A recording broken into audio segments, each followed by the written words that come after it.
tosolola ngwe bandi na pesi binombo te na kombo na Yesu kombo na ngeza Doras Kalofando lelo na sepela kina yambela bino Pasteur Gilles pour que tosolola na sujet o eza très important ndenge nini mutako kolonga molimo ya kobanga.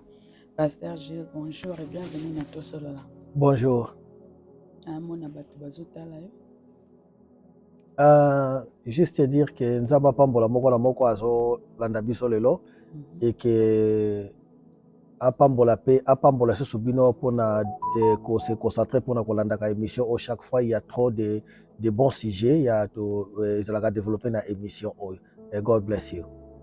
Voilà, émission ya lelo sujet ya lelo ezali comment mutako kolonga molimo ya kobanga. Pasteur juste na titre ko kolobani. Juste na titre na koloba ke kobanga eza eloko moko oyo eza puissant. Et puis mutu fa comme na niveau ya ko contrôler to ya ko vaincre kobanga parce que mutu yebi ko vaincre kobanga te et ko paralyser biloko belé na vie na ye. La peur paralyse l'initiative. C'est-à-dire so mutu aza kobanga même eloko ifalaka sala osala te sika ifalaka koma te parce que kobanga eza eloko moko au fur et à mesure tozoloba to comprendre kobanga utaka wapi et qu'est-ce qu'il faut faire pour kolonga kobanga. Alors quoi ça biso kobanga ezani? Bon, na kobanga bibliquement parlant ils ont deux phases. Premièrement, la peur c'est juste la foi dans la négativité. C'est-à-dire kobanga eza foi oyo moto a posé yango na danger moko aza ko sentir. C'est-à-dire biloko nyonso ya makasi ya mokili oyo ezali spirituel. L'amour est spirituel, la peur est spirituelle, la foi est spirituelle. Alors, premièrement, kobanga ezali juste la foi likolo ya négativité. Et ça produit le même résultat. C'est-à-dire tant ozo imaginer que iloko moko ya mabe ko sala melanga. C'est ça en fait la foi dans la négativité. Et puis deuxièmement, Bible dit que la peur est un esprit. Kobanga eza molimo et en réalité ba milimo mingi oya mabe ezilaka kobanga fungoela bango porte.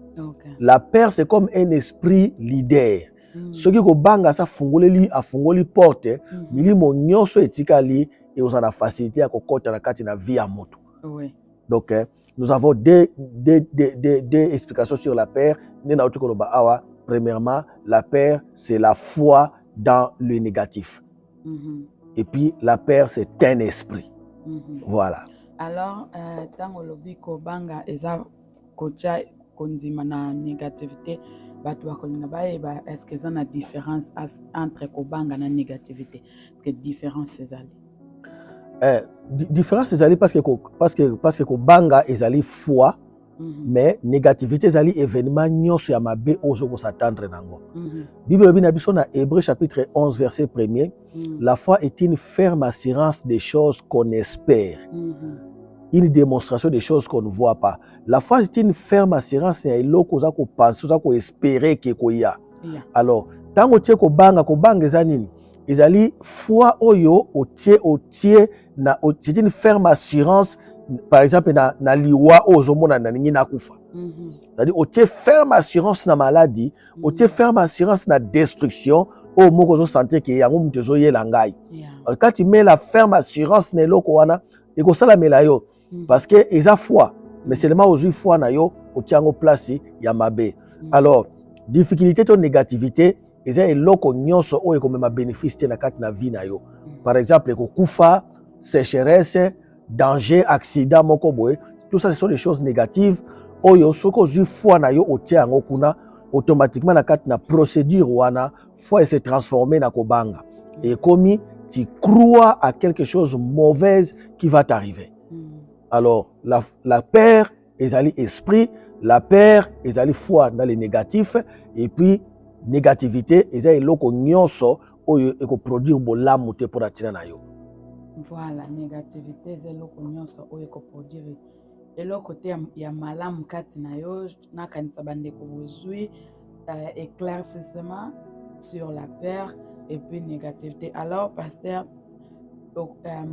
comment mutu akoki vaincre esprit ya peur? Voilà. Nakolinga totanga verset moko na kati na Bible. Na 2 Timothée, chapitre 1er. Voilà, 2 Timothée 1:7, Bible binabiso. For God has not given us a spirit of fear, but of power and of love and of sound mind. Car Dieu ne nous a pas donné un esprit de peur, mais un esprit de puissance, un esprit d'amour et un esprit d'intelligence. Yes. Intelligence oyo ezali balancer to comprendre awa ke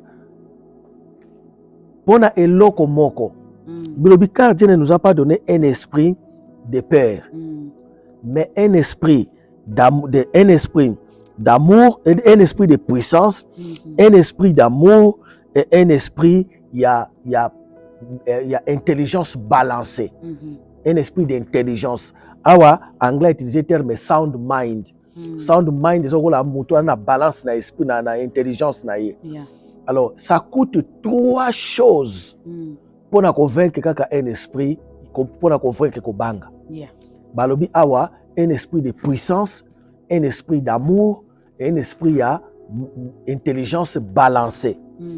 Moto na sound mind parce que moto na intelligence na ye baby.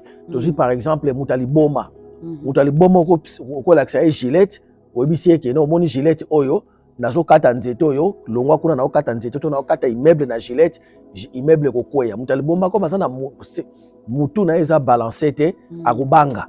Mais mutu na sound mind ako comprendre que non mutu ko kata immeuble na Gillette te.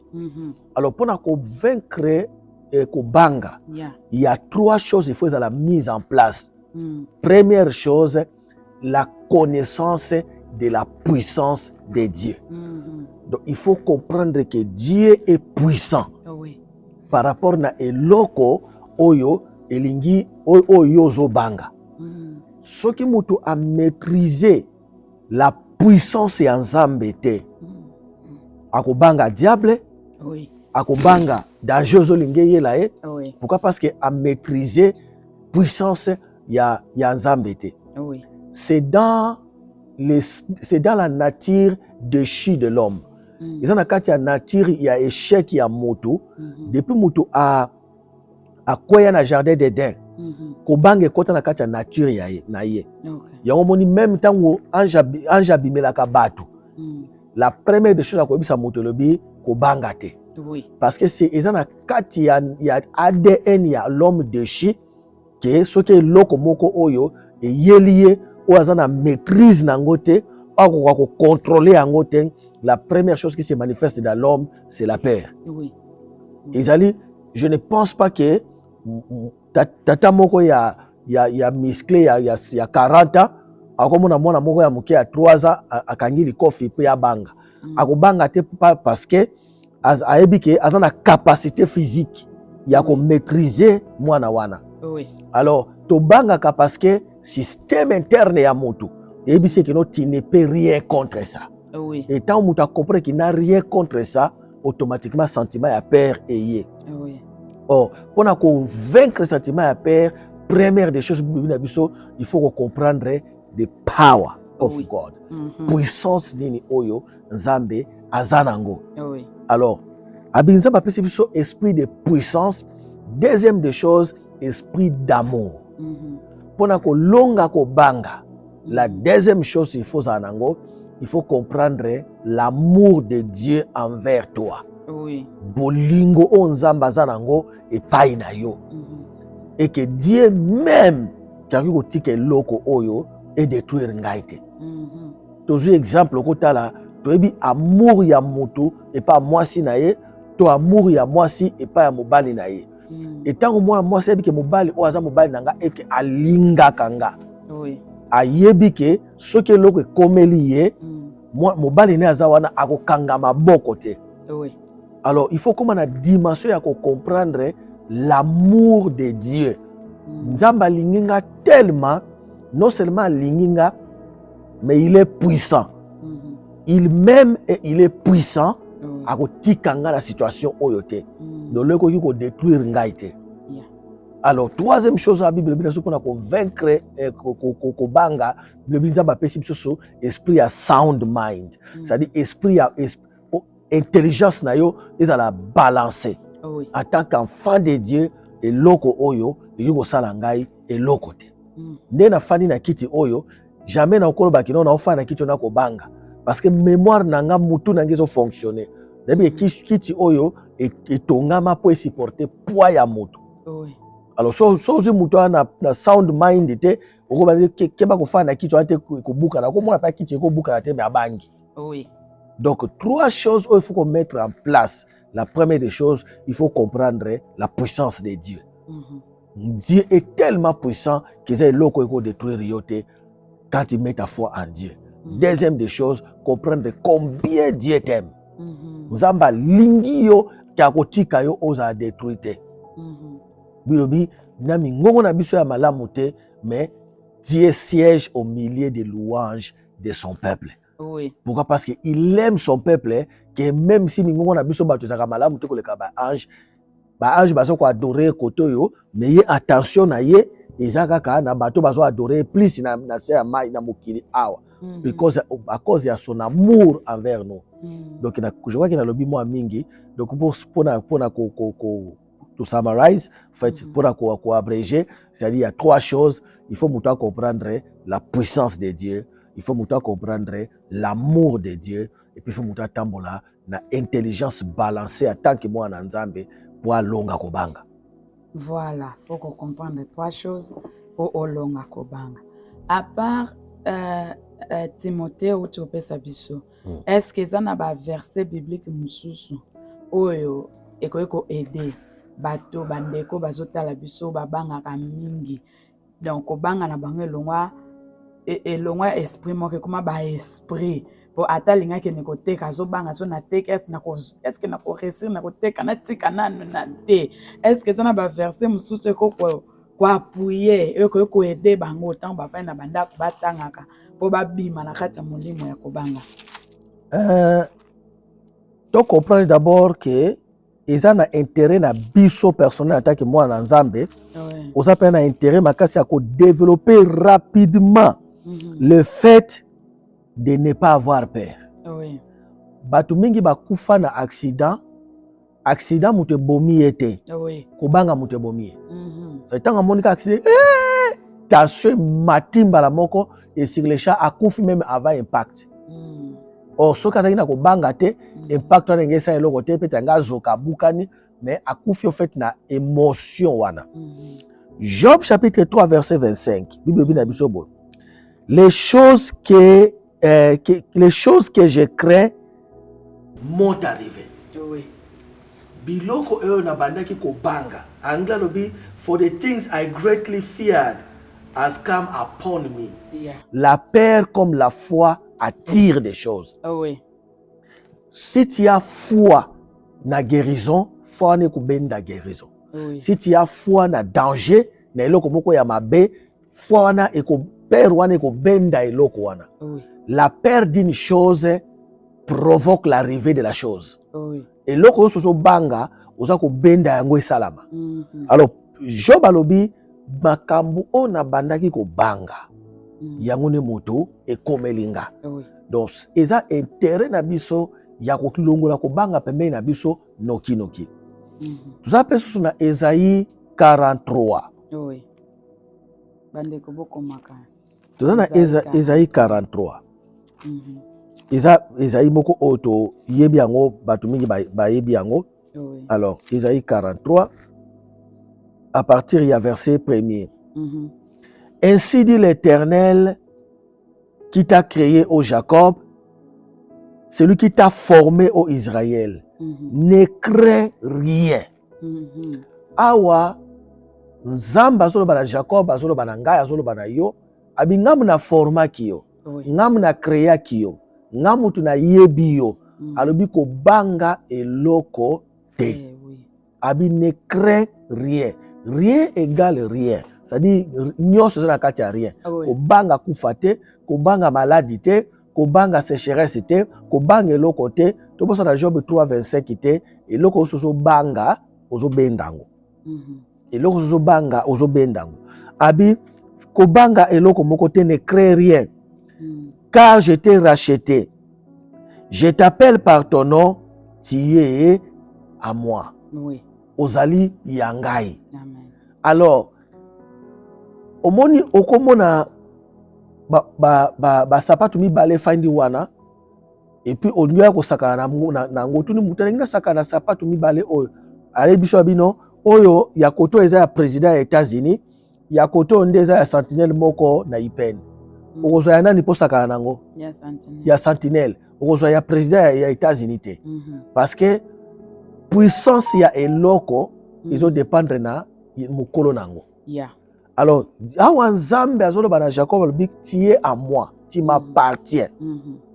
Et puis quand tu vas traverser les eaux, ekozindisa yo te.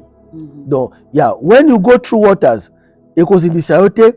Soki o traverser moto, ekozikisa yo te. Apesi raison alobi car je suis avec toi. Yeah.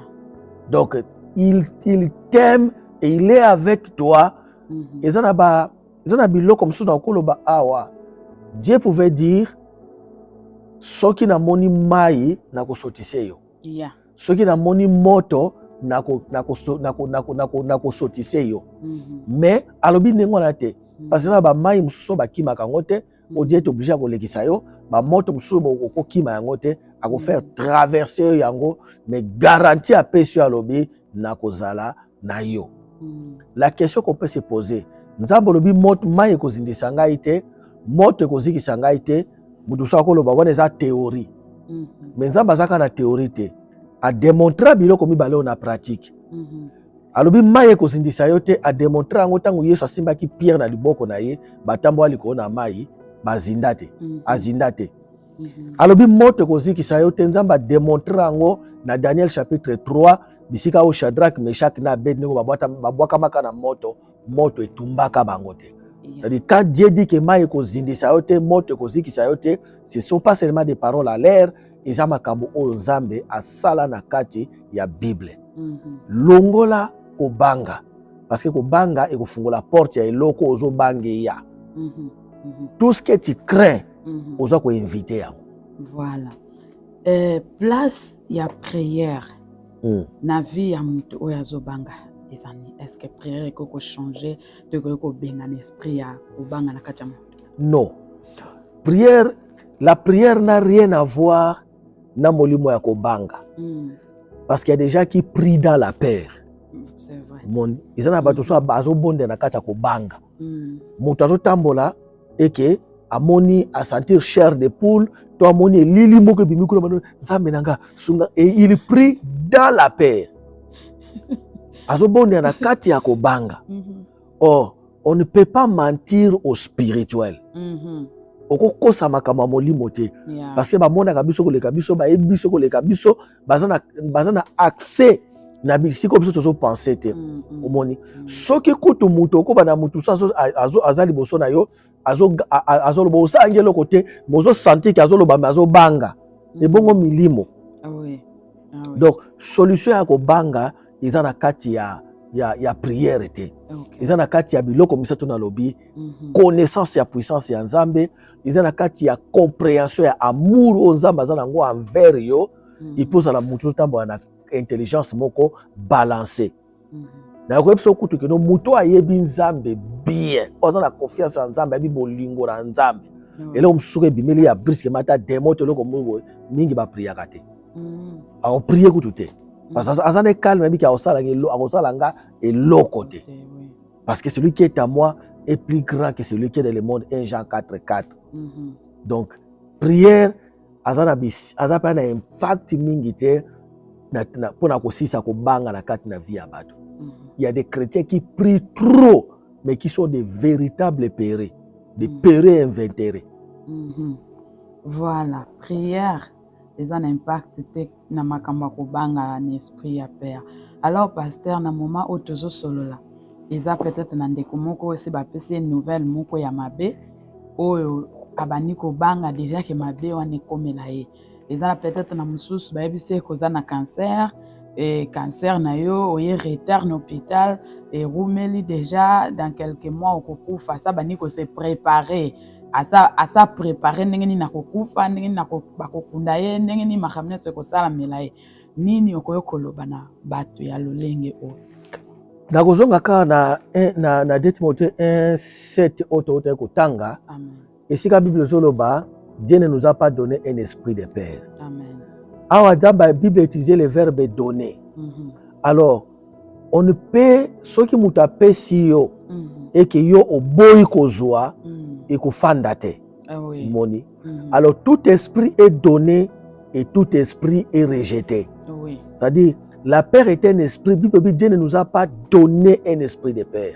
Ce qui nzamba pesa ki biso molimo ya kobanga te, ce qui oza nango nani apesi yo. C'est le diable. Et ce qui oza nango c'est que na niveau moko ya vie na yo, diable a proposé ki yo yango et puis yo ndima ki kozwa. Parce que Bible dit Dieu ne nous a pas donné et quand on donne, quand tu reçois ce que tu as reçu, c'est qu'on t'a donné. Alors, quelle que soit nouvelle, je ne pense pas que cancer est plus dangereux que Lazare a sakufa que 4 jours na se ya tombo. Na se ya kufa. Il a fait 4 jours. Cerveau na ye e bebaki. Ba foi ba rein, biloko na nyonso e bebaki, makila na ezaki coagulé. Et kangama ki komaki dia libanga na kati ba veine na ye. Si Dieu est capable de restaurer ye, il est capable de restaurer yo quel que soit eloko oyo ba médecin ba lobby. Alors médecin kolobana attaque humain. Mais na sima maloba na ye diable a profiter pour alloger na kati na yo un esprit ya kobanga. C'est pourquoi même balebele pour prier pour la mutuaza la guérir, il faut d'abord commencer par convaincre ye à longola kobanga. Soki alongoli kobanga te, mutu musa ko bela lelo et que azui guérison na ye ya miracle, mais tango azo banga kobanga et ko fungula porte pour la maladie wana so azonga to bosana te que esprit ya kobanga azali moko na esprit o ba esprit mingi ba dépendaka na ye. Ba kotina nanu ye aya ko frapper. Soki ye asi akoti porte fungwami, le reste ba kokota. Comprends seulement que Dieu est puissant. On a 2 Timothée 1:7 otangiawa bilobi na biso Dieu nous a pas donné un esprit de peur mais un esprit de puissance, un esprit d'amour et un esprit à intelligence. Alors comprendre puissance en Zambé que Dieu est puissant même pour guérir cancer, pour guérir maladie. Alors je suis l'Éternel, le Dieu de toute chair. Y a-t-il quelque chose qui soit difficile pour moi? Exact. Et loko ezate. Donc, quelle que soit nouvelle aujourd'hui, soit nouvelle wana, fana na se kalisa nzamba lingenga. Amen. Mon Dieu, Dieu est amoureux de moi. Et parce qu'il est amoureux de moi, et c'est otika nga na kati na circonstance oyo, te akotika yo te. Voilà. Nzamba akotika yo te na kati ya circonstance oyo tozokoma na biso pratiquement na suka ya sujet na biso ya lelo oyo ezalaki comment kolonga esprit ya kobanga. Pasteur tozokende vraiment na suka ya émission na biso ya lelo nini okoki koloba na bandeko nyonso oyo batali biso lelo mpona sujet oyo. Na Philippiens na Philippiens tokotanga yango. Ouais, Philippiens. Na zongo rapidement chapitre 4. Philippiens 4. Voilà. Bible, ne vous inquiétez de rien, mais en toute chose faites connaître vos besoins à Dieu par des prières, des supplications, avec des actions de grâce. C'est quoi oui, tu as le Bible. Finalement, mes frères, que tout ce qui est vrai, tout ce qui est honorable, tout ce qui est noble, tout ce qui mérite l'approbation, tout ce qui est bon, soit l'objet de vos pensées. Amen. Au moins, tant qu'on a la mauvaise nouvelle, tant qu'on a le loco mon anjo te déranger yo, tant qu'on a besoin le belayo, pona esika nini ko chama kanisi na yo. Oui. Pour la place, nous focaliser ma pensée na yo. Si on focaliser pensée na yo kakino, bon ngala na kufi, ba ke ba na morgue, et puis ba na cercueil, ndenge ba ke ba kondinga, surtout ki eloko ozo mona wana. Yango ndeko sala melayo. Yes. Zwa makanisi na yo, batu mingi bayaka peut-être pa nanga pasteur na loti boye, tu pasteur na o sentir boye. Na ko bisa ye banda ko sala ba projet na yo ko sala na 2050. Sala ba plan ke na 2050 na ko sala boye, na ko sala boye. Ekomona mbala mingi ntango moto andimi eloko na lobi après un temps komona eloko banda osala ye mpe esili. Pourquoi? Parce que atie focus na ye na makambo ya malamu. Oza na mauvaise nouvelle, olingi éviter kobanga dominer yo te. Pensez aux bonnes choses. Amen. Tia makanisi na yo na ko penser kufa te, pense à la vie. Oui. Ko penser échec te, pensez victoire. Le but que tout ce qui est bon, tout ce qui mérite l'approbation, tout ce qui est honorable soit l'objet de vos pensées. Tia makanisi na makambo malamu afin que oyo ndenge jo balobaki o nazo banga nazo kanisi ya mte komelinga po ekomela yo te. Oui. Voilà un peu iloko na ngina na pona kosukisa. Voilà. Tia makanisi na yo na makambo malamu po ete kobanga ekomela yo te. Bandeko bobangaka mingi nakanisa video oyo ekoyede bino po botika kobanga. Olingi ote, olingi okende koteka, mama kende koteka.